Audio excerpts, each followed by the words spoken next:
తిరగాలి. ఎంతవరకు తిరగాలి? సోమసూత్రము కనపడే పర్యంతమే తిరగాలి. సోమసూత్రం అంటే శివాలయంలో అభిషేకం చేసిన తీర్థం బయటికి వెళ్ళిపోయేటటువంటి మార్గం. ఆ మార్గం కనపడుతోందనుకోండి, అభిషేక తీర్థం వెళ్ళడం కనపడుతోందనుకోండి, ఇక దాన్ని దాటకూడదు. గృహస్థు అక్కడ వరకే వెళ్ళి వెనక్కి తిరిగిపోవాలి. ఎక్కడ వరకు మళ్ళీ వెనక్కి తిరగాలి అంటే చండీశ్వర స్థానం వరకు తిరగాలి. చండీశ్వర స్థానం వరకు వెనక్కి వచ్చి మళ్ళీ వెనక్కి తిరిగి శివాలయంలోకి వెళ్ళాలి. అది గృహస్థు ప్రదక్షిణ.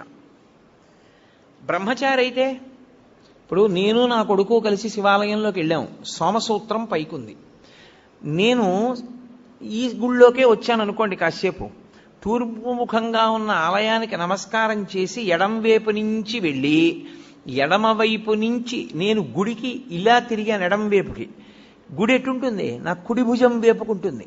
అంటే పూజనీయమైనవి కుడి భుజం వేపుకి ఉంచి ప్రయాణం ప్రారంభిస్తే ప్రదక్షిణం చేశాడంటారు. కుడి భుజం వేపుకుంచి తిరుగుతున్నాను. చండీశ్వరుడి సోమసూత్రం వరకు వచ్చాను. బయటకుంది సోమసూత్రం, కప్పేసి లేదు. ఇక్కడ దేవాలయంలో కప్పబడి ఉంటుంది, పైకి తెలియదు సోమసూత్రం. పైకి ఉందనుకోండి, నేను ఇక దాటకూడదు గృహస్థుని, నాకు వివాహం అయిపోయింది.